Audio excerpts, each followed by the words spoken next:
والعاقبة للمتقين والصلاة والسلام على أشرف الأنبياء والمرسلين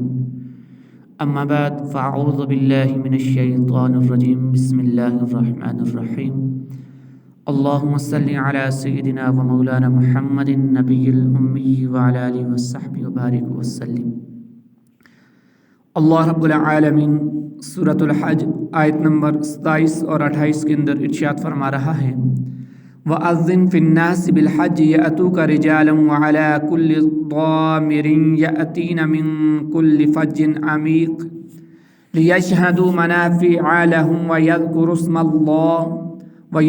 اسْمَ اللَّهِ فِي أَيَّامٍ مَّعْلُومَاتٍ عَلَى مَا رَزَقَهُم مِّن بَهِيمَةِ الْأَنْعَامِ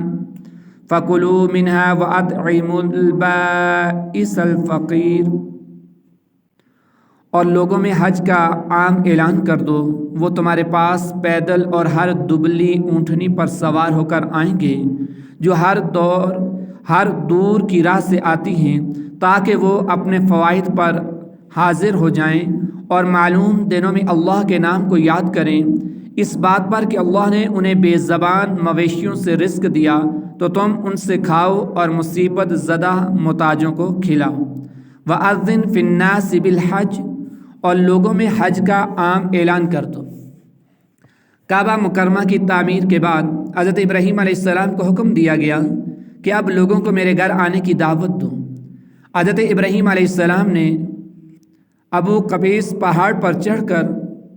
جہان کے لوگوں کو ندا کی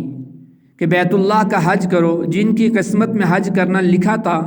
انہوں نے اپنے والدین کی پشتوں ماں کے پیٹوں سے جواب دیا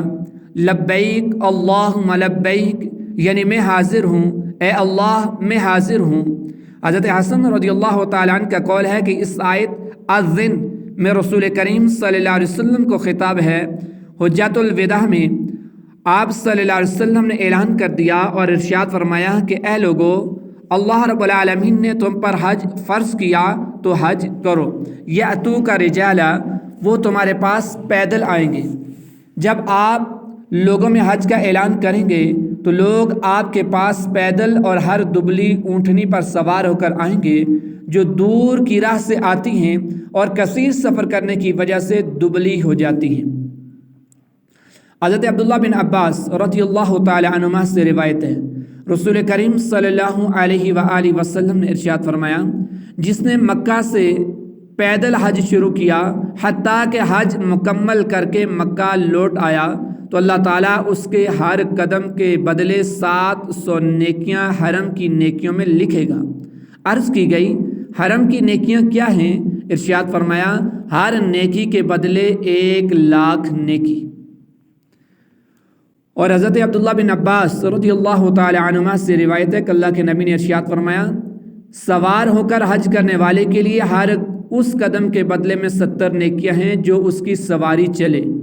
اور پیدل حج کرنے والے کے لیے ہر قدم کے بدلے حرم کی نیکیوں میں سے 700 نیکیاں ہیں۔ کسی نے عرض کی یا رسول اللہ صلی اللہ علیہ وسلم حرم کی نیکیاں کیا ہیں؟ ارشاد فرمایا ایک نیکی 1,00,000 نیکیوں کے برابر ہے۔ لِيَشْهَدُوا مَنَافِعَ لَهُمْ، تاکہ وہ اپنے فوائد پر حاضر ہو جائیں۔ اس سے پہلی آیت میں حج کرنے کا حکم دیا گیا اور اب اس حکم کی حکمت بیان کی جا رہی ہے۔ ارشاد فرمایا کہ لوگوں کو حج کے لیے بلائیں تاکہ وہ حج کر کے اپنی دینی اور دنیاوی دونوں طرح کے وہ فوائد حاصل کریں جو اس عبادت کے ساتھ خاص ہیں، جو دوسری عبادتوں میں نہیں پائے جاتے۔ حج کرنے والوں کو دینی فوائد تو حاصل ہوتے ہیں، اللہ تعالیٰ اس کے گناہ بخش دیتا ہے اور وہ گناہوں سے ایسے پاک ہو کر لوٹتا ہے جیسے اس دن گناہوں سے پاک تھا جب وہ ماں کے پیٹ سے پیدا ہوا تھا۔ حضرت ابو ہریرہ رضی اللہ تعالیٰ عنہ سے روایت ہے کہ اللہ کے نبی علیہ السلام نے ارشاد فرمایا جس نے رب العالمین کی رضا کے لیے حج کیا اور حج کے دوران کوئی فحش کلام نہ کیا، فسق نہ کیا، تو وہ گناہوں سے ایسا پاک ہو کر لوٹے گا جیسے اس دن تھا جب وہ ماں کے پیٹ سے پیدا ہوا تھا۔ اور حضرت عبداللہ بن مسعود رضی اللہ تعالی عنہ سے روایت ہے کہ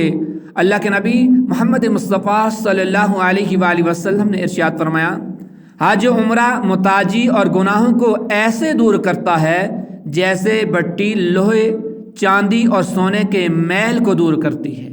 اور حج مبرو کا ثواب جنت ہی ہے۔ وَيَذْكُرُ اسْمَ اللَّهِ فِي أَيَّامٍ مَعْلُومَاتٍ، اور معلوم دنوں میں اللہ کے نام کو یاد کرو۔ اللہ تعالیٰ کے نام یاد کرنے سے مراد ہے کہ اللہ تعالیٰ نے حج کرنے والوں کو جو بے زبان مویشیوں، اونٹ، گائے، بکری اور بھیڑ کے ذریعے رزق دیا ہے، انہیں ذبح کرتے وقت وہ ان پر اللہ کا نام لیں، یا اس سے مراد یہ ہے کہ اللہ تعالیٰ نے حج کرنے والوں کو جو بے زبان مویشیوں، اونٹ، گائے، بکری، بھیڑ سے رزق دیا ہے،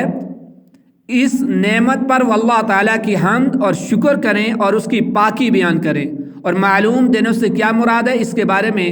ایک قول یہ ہے کہ ان سے ذی الحجہ کے 10 دن مراد ہیں۔ فَكُلُوا مِنْهَا، تو تم ان سے کھاؤ۔ دور جاہلیت میں کفار حج کے موقع پر جو جانور ذبح کرتے تھے ان کا گوشت خود نہیں کھاتے تھے۔ اس آیت میں ان کا رد کیا گیا اور مسلمانوں کو حکم دیا گیا کہ تم حج کے دنوں میں جو جانور ذبح کرو اس کا گوشت خود بھی کھاؤ اور محتاج فقیروں کو بھی کھلاؤ۔ ثم ليقضوا تفثهم وليوفوا نذورهم وليطوفوا بالبيت العتيق، پھر انہیں چاہیے کہ اپنا میل کچیل اتاریں اور اپنی منتیں پوری کریں اور اس آزاد گھر کا طواف کریں۔ ثم ليقضوا تفثهم، پھر انہیں چاہیے کہ اپنا میل کچیل اتاریں۔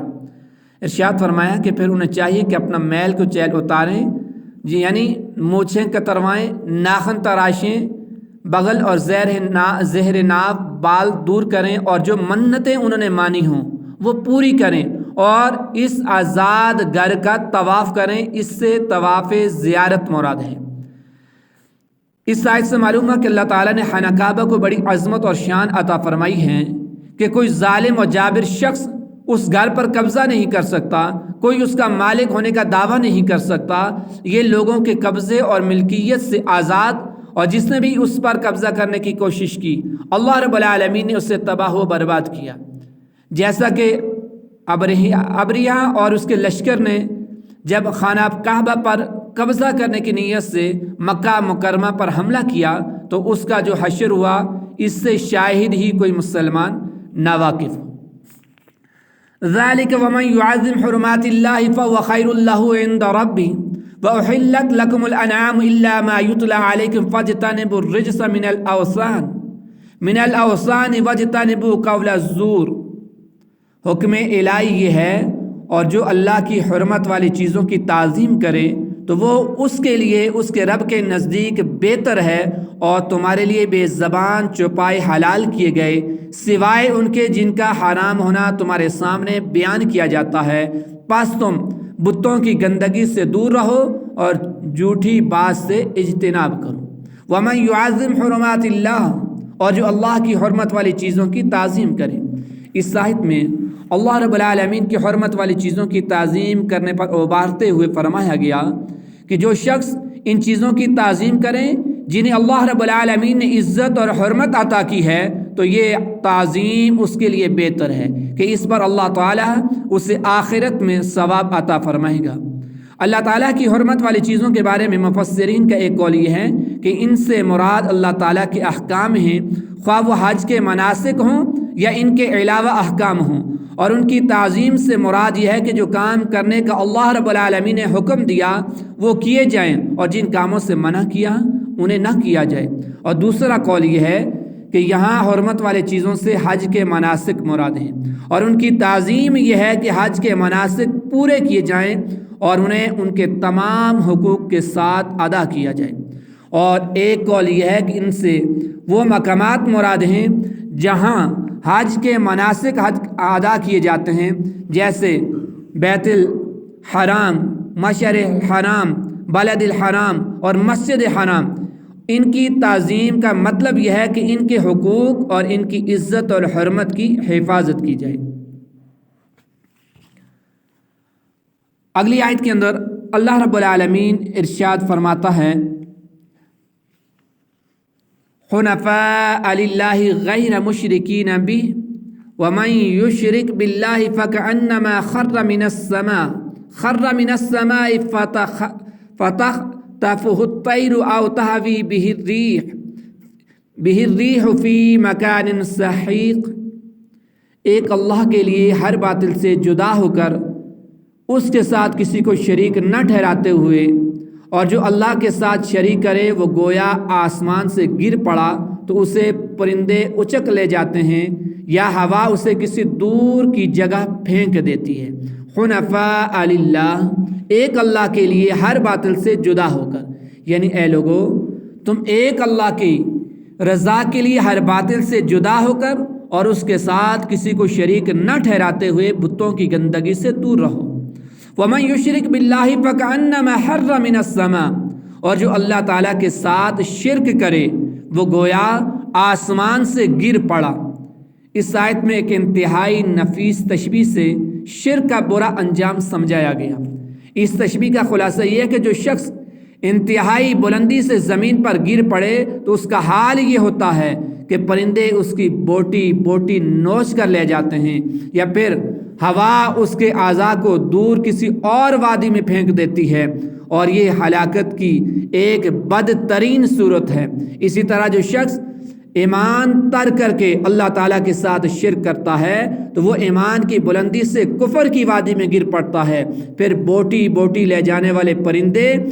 پرندے کی طرح نفسانی خواہشات اس کی فکروں کو منتشر کر دیتی ہے، یا ہوا کی طرح آنے والی شیطانی وسوسے اسے گمراہی کی وادی میں پھینک دیتے ہیں، اور یوں شرک کرنے والا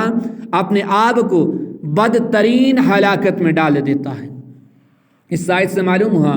کہ ایمان ایسی عظیم چیز ہے جسے اختیار کرنے والا عزت